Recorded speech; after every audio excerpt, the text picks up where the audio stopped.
Les 7 signes que Dieu te prépare à une grande bénédiction. Au nom du Père, du Fils et du Saint-Esprit. Si tu écoutes cet enseignement aujourd'hui, ce n'est pas un hasard. Il n'y a pas de coïncidence dans le royaume de Dieu. Tu as été conduit ici, précisément maintenant, parce que Dieu a quelque chose à te dire. Peut-être que tu traverses une période difficile. Peut-être que tu attends depuis longtemps une promesse qui ne s'est pas encore manifestée. Peut-être que tu te demandes « Dieu m'a-t-il oublié ?» Laisse-moi te dire une vérité qui va changer ta façon de voir les choses. Ce que tu vis en ce moment n'est pas une punition, c'est une préparation. La Bible nous enseigne en Jérémie 29, verset 11 « Car je connais les projets que j'ai formés sur vous, dit l'Éternel, projets de paix et non de malheur, afin de vous donner un avenir et de l'espérance. » Dieu a un plan pour ta vie, un plan grand, un plan précis, un plan qui te dépasse. Et aujourd'hui, nous allons voir ensemble les 7 signes que Dieu est en train de te préparer à une grande bénédiction. Prépare ton cœur, ouvre tes oreilles spirituelles, parce que Dieu parle, et il parle en ce moment même. Signe numéro 1. Tu traverses une saison de silence et d'attente. Le premier signe, c'est le silence. Ce silence que tu n'arrives pas à expliquer. Cette période où tu pries, tu t'engages, tu fais tout ce qu'il faut faire. Et pourtant, il semble que le ciel soit fermé. Laisse-moi te poser une question. As-tu déjà vu un agriculteur s'affoler parce que la graine qu'il vient de planter ne sort pas de terre le lendemain matin ? Non, parce que l'agriculteur sait que sous la terre, il se passe quelque chose d'invisible, mais d'essentiel. La graine se prépare à germer. C'est exactement ce que Dieu fait dans ta vie. Le prophète Habacuc a lui-même vécu cette attente. Il criait à Dieu « Jusqu'à quand, Seigneur, vais-je crier sans que tu entendes ?» Habacuc 1, verset 2. Et Dieu lui a répondu « La vision est encore pour un temps fixé. Si elle tarde, attends-la, car elle s'accomplira certainement. » Habacuc 2, verset 3. La bénédiction de Dieu a un temps fixé. Et ce temps est toujours au bon moment. Jamais trop tôt, jamais trop tard. Retiens ceci. Le silence de Dieu n'est pas l'absence de Dieu. C'est souvent le signe que quelque chose de trop grand pour toi est en train d'être préparé pour toi. Signe numéro 2. Des portes se ferment mystérieusement. Tu as frappé à cette porte, elle ne s'est pas ouverte. Tu as tout essayé pour que cette relation marche, elle s'est terminée. Tu voulais ce poste, cette opportunité, cette situation, ça n'a pas marché. Et tu souffres. Tu te demandes pourquoi. Mais je veux que tu vois les choses autrement ce soir. Une porte fermée par Dieu n'est pas un refus, c'est une redirection. Rappelle-toi Joseph dans la Bible, Genèse 37 à 50. Ses frères le trahissent, la porte de la famille se ferme. Il est vendu en Égypte, la porte de la liberté se ferme. Il sert fidèlement dans la maison de Potiphar et il est accusé à tort, la porte de la réputation se ferme. Il est jeté en prison, encore une porte qui se ferme. Et pourtant, c'est de cette prison que Dieu l'a propulsé directement devant Pharaon. Joseph est passé d'esclave à premier ministre d'Égypte en un seul jour. Chaque porte qui s'était fermée n'était pas un échec, c'était un couloir qui le menait vers son trône. Retiens ceci. Si des portes se ferment dans ta vie en ce moment, ne t'acharne pas à les rouvrir de force. Demande à Dieu de te montrer la porte qu'il est en train d'ouvrir.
Signe numéro 4. Dieu retire certaines personnes de ta vie. Celui-là fait mal, je le sais. Des amis avec qui tu marchais depuis des années s'éloignent. Des relations qui te semblaient essentielles se brisent. Tu te retrouves seul, ou presque. Et tu te demandes, qu'est-ce que j'ai fait de mal? Peut-être rien. Peut-être que c'est simplement Dieu qui fait du tri. La Bible nous dit en Proverbe 13:20, « Celui qui fréquente les sages devient sage, mais celui qui se lie avec les insensés sera dans le malheur. » Toute personne dans ta vie n'est pas destinée à y rester pour toujours. Certaines personnes sont dans ta vie pour une saison, pour une raison. Et quand cette saison prend fin, s'accrocher à cette relation contre la volonté de Dieu, c'est retarder ta bénédiction. Pense à Abraham. Dieu lui dit « Quitte ton pays, ta famille ». Genèse 12:1. Il devait laisser ce qu'il connaissait pour entrer dans ce que Dieu avait préparé. Retiens ceci. Si Dieu retire des personnes de ta vie, c'est souvent parce qu'il prépare ta vie pour accueillir des personnes d'un autre niveau, des personnes alignées avec ta destinée. Ne pleure pas éternellement ce qui est parti, lève les yeux pour voir ce qui arrive. Signe numéro 5, tes désirs profonds sont purifiés. Voici un signe que l'on remarque rarement, le changement intérieur. Il y a quelques mois ou quelques années, tu voulais certaines choses. La gloire pour toi-même, la réussite à tout prix, être vu, être reconnu. Et progressivement, quelque chose a changé en toi. Tu commences à te préoccuper davantage du pourquoi que du quoi. Tu veux que tes actions aient du sens. Tu veux servir, tu veux impacter, tu veux que ta vie compte pour quelque chose qui dépasse ta propre personne. Ce n'est pas anodin, c'est le Saint-Esprit qui travaille.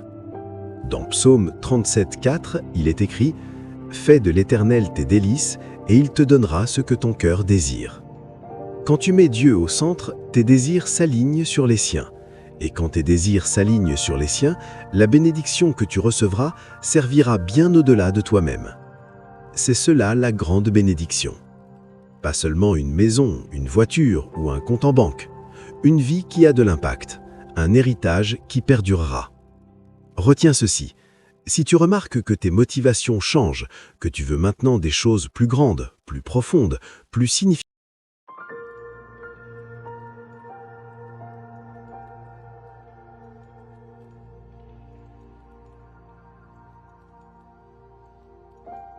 Signe numéro 6. Tu subis des attaques et des oppositions inattendues. Attention, ce signe est crucial. Beaucoup de croyants, quand les attaques arrivent, concluent qu'ils ont quitté la volonté de Dieu, que quelque chose ne va pas, que Dieu les a abandonnés.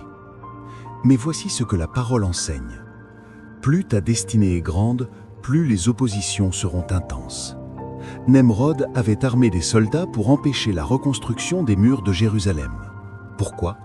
Parce qu'un peuple sans mur est un peuple sans protection, sans identité, sans avenir. L'ennemi ne perd pas son temps avec ce qui ne le menace pas. Si tu es attaqué, si tu fais face à des oppositions soudaines, à des calomnies, à des obstacles qui semblent surgir de nulle part, c'est souvent parce que ce que tu portes est précieux. 1 Pierre 5:8, soyez sobres et veillez. Votre adversaire, le diable, rôde comme un lion rugissant, cherchant qui il pourra dévorer. Mais écoute bien la suite. Résistez-lui avec une foi ferme.